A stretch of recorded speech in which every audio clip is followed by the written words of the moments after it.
नमस्कार भाविक भक्तांनो, पुन्हा एकदा आकाशी झेप घेरे पाखरा या कार्यक्रमामध्ये आपलं सर्वांचं सहर्ष स्वागत आहे. तर आज आपला अभंग खूप छान प्रकारे आहे. त्याचा चरण भावार्थ काय आहे तो आपण सुरुवातीला पाहूया. परिमळ म्हणून चोळू नये फुलं, परिमळ म्हणून चोळू नये फुलं, सुंदर वस्तूंचा मोह टाळावा. दुसरा आहे, खाऊ नये मुलं आवडते, खाऊ नये मुलं आवडते, प्रियत्व ही स्वार्थासाठी नको. तिसरा आहे, मोतियांचे पाणी चाखू नये स्वाद, मोतियांचे पाणी चाखू नये स्वाद, मौल्यवान वस्तूंचा लोभ नको. चौथा आहे, यंत्र भेदुनी नाद पाहू नये, यंत्र भेदुनी नाद पाहू नये, अनावश्यक शोध मोहात नेतो. खरंच आहे ना. आणि आपलं पाचवं आहे, कर्मफळ इच्छू नये काम, कर्मफळ इच्छू नये काम, काम निष्काम असावं. आणि सहावं आहे, वर्म दाऊ लोका हीच खरी शिकवण समाजाला द्यावी. काय सांगितलेलं आहे की वर्म दाऊ लोका हीच खरी शिकवण समाजाला द्यावी. हे होतं चरण. तर अशाच प्रकारे आपला आजचा अभंग आहे तो पाहूया.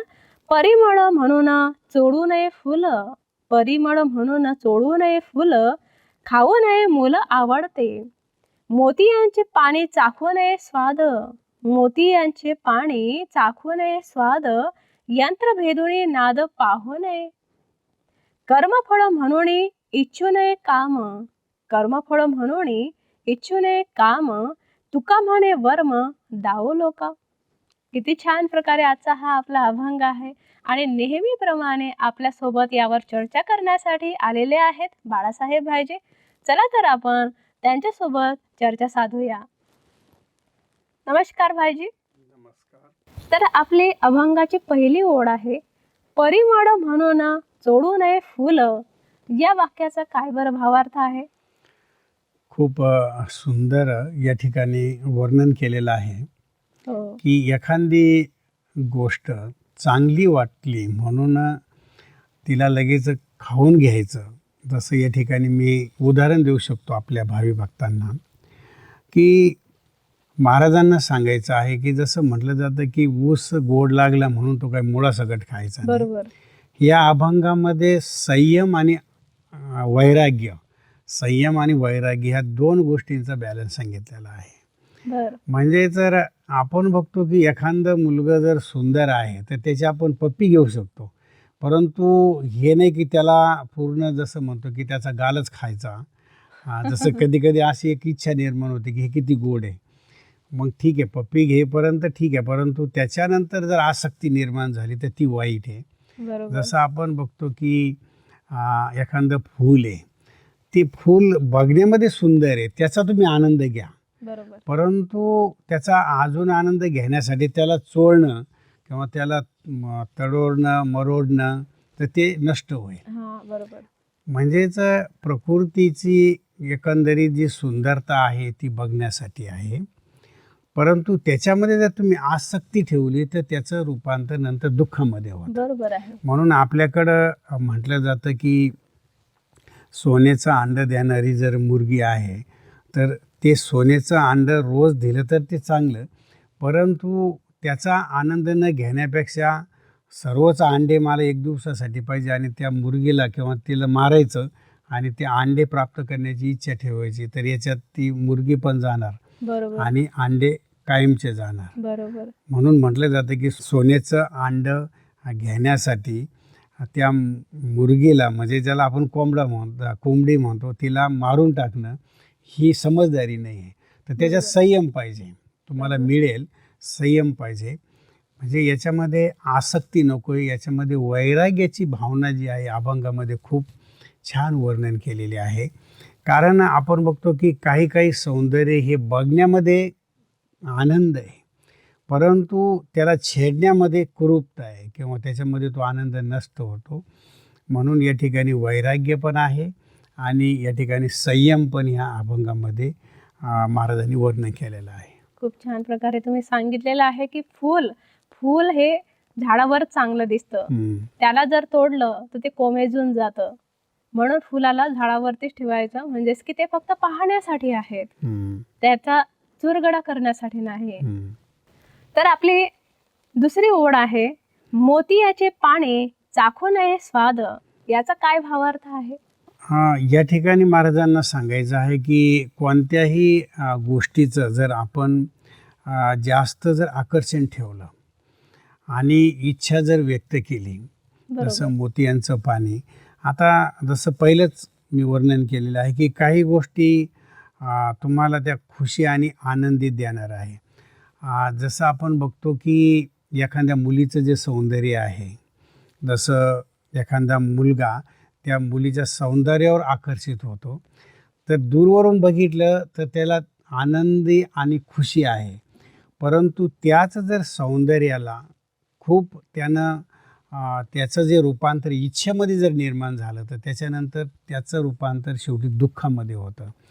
म्हणून म्हटलं जातं की काही गोष्टींना दूरवर ठेवून त्याचा आनंद घेणं तो वेगळा असतो, परंतु तीच जर गोष्ट त्याचा उपभोग घेण्याचा जर प्रयत्न आपण केला, इच्छा बरोबर. निर्माण केली, तर त्याचं रूपांतर हे दुःखामध्ये होतं. ह्यामध्ये अभंगामध्ये हे सांगितलेलं आहे. म्हणून मनामध्ये सदैव आपण संयम, जसं पहिलंच वर्णन केलेलं आहे पहिल्या अभंगामध्ये शब्दामध्ये, की हा जीवनामध्ये खूप काही सुख देणारा आणि आनंद देणारा आहे. बरोबर. खूप छान प्रकारे तुम्ही याचा अर्थ सांगितलेला आहे. आता याची पुढची ओळ आहे आपली, यंत्र भेदुनी नाद पाहू नये. याचा काय भावार्थ आहे?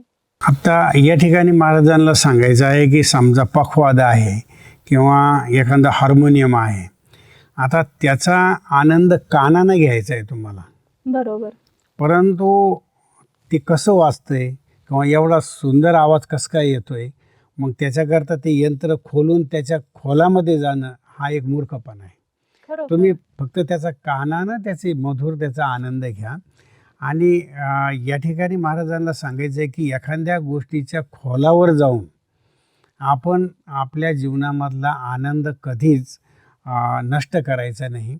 आणि त्याकरता तुमची विवेकशीलता ही जीवनामध्ये खूप महत्त्वाची आहे. किंवा आपण त्या ठिकाणी बघतो की एखाद्या गोष्टीचा आनंद घेण्यासाठी एखाद्या वाईट गोष्टीकडे जाऊन किंवा वाईट मार्ग अवलंबून त्याच्या खोलात जाणं आणि नंतर त्याचं सार बाहेर काढणं, हे एक बुद्धिमानाचं लक्षण नाही, हे ह्या ठिकाणी महाराजांना सांगायचं आहे. खूप छान प्रकारे. आता या अभंगामध्ये फूल, मूल, मोती आणि यंत्र याचा काय उपयोग केला जातो? जसं फुलाचं सांगितलं, बरोबर. मुलाचं सांगितलं.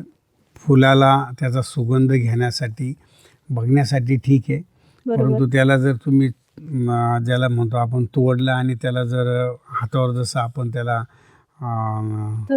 चुरगळलं तर त्याचं जे सौंदर्य ते नष्ट होतं. मुलाचं तसं सांगितलं, बरोबर.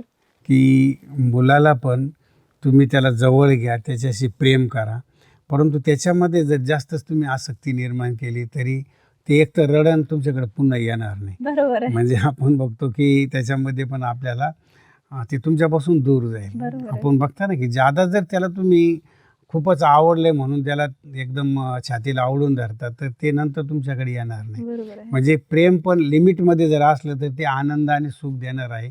त्याच्यामध्ये जर जास्त प्रमाणात जर आपण अतिशयोक्ती केली तर त्याच्यामध्ये दुःख निर्माण होतं. मोत्याचं पण उदाहरण सांगितलेलं आहे की हे जे त्याचं जे पाणी आहे, तर मोतीमधून जे पाणी वाहणारं असतं त्याच्यामध्ये पण तो एक आनंद घेण्यासाठी आहे. त्याच्यामध्ये हे नाही की त्याचा चुरडा करायचा. किंवा यंत्राचं पण तसंच उदाहरण सांगितलेलं आहे की त्याचं जे आवाज आहे, त्याची जी मधुरता आहे, त्याचा तुम्ही आनंद घ्या. त्या वस्तूंच्या खोलामध्ये जाऊन आपण आपली मनाची आनंदाची जी स्थिती ही नष्ट करतो. खूप छान प्रकारे तुम्ही याचा अर्थ सांगितला. आता जाता जात आपल्या भक्त भाविकांना तुम्ही काय आध्यात्मिक संदेश देऊ इच्छिता? आपल्या सर्व भावी भक्तांना हाच एक आध्यात्मिक संदेश आहे की जीवन जगत असताना एखाद्या गोष्टीच्या उगाचच काम नसताना किंवा जिथं काही तुमची गरज नाही त्या ठिकाणी उगाचच बुद्धी लावून आनंद नष्ट नका करू. जीवन जगत असताना ज्या ज्या गोष्टी आनंद देणारा आहेत त्या गोष्टींकडे तुम्ही बघा, त्याचा आनंद घ्या आणि पुढं चला. त्याकरता कोणत्याही गोष्टीमध्ये आसक्ती नका ठेवू. म्हणजे इच्छा जिथं तुम्ही निर्माण कराल तिथं तुम्हाला दुःख मिळेल. जितकं तुम्ही वैराग्याची भावना जीवनामध्ये जितकी तुम्ही वैराग्याची भावना मनामध्ये उत्पन्न ठेवाल तितकं तुम्हाला आनंदित जीवन जगता येईल. विवेक हा जीवनामध्ये, संयम हा पण खूप महत्त्वाचा आहे. आणि ह्या ज्या गोष्टी आहे ह्या आपल्याला जीवनामध्ये सदैव निरंतर सुखी आणि समाधानी बनवण्यासाठी आपल्याला मदत करतात. या अभंगाचा हा आध्यात्मिक आणि सुंदर अर्थ या अभंगामधून वर्णन केलेला आहे. आणि निश्चितच जर तुम्ही ह्या गोष्टींचा जर बॅलन्स जर जीवनामध्ये ठेवला तर तुम्हाला आनंद हा निश्चित मिळेल. खूप छान प्रकारे तुम्ही इथे भावार्थ सांगितलेला आहे आपल्या अभंगाचा. तुम्ही इथे आलात त्याबद्दल तुमचे धन्यवाद. तुमचे पण खूप खूप धन्यवाद. तर भाविक भक्तांनो, आज आपण पाहिलेलं आहे अभंगामध्ये की सुखी समाधान बनण्यासाठी काय करायला पाहिजेत. अशा प्रकारे आपण परत भेटूया पुढच्या एपिसोडमध्ये. तोपर्यंत धन्यवाद.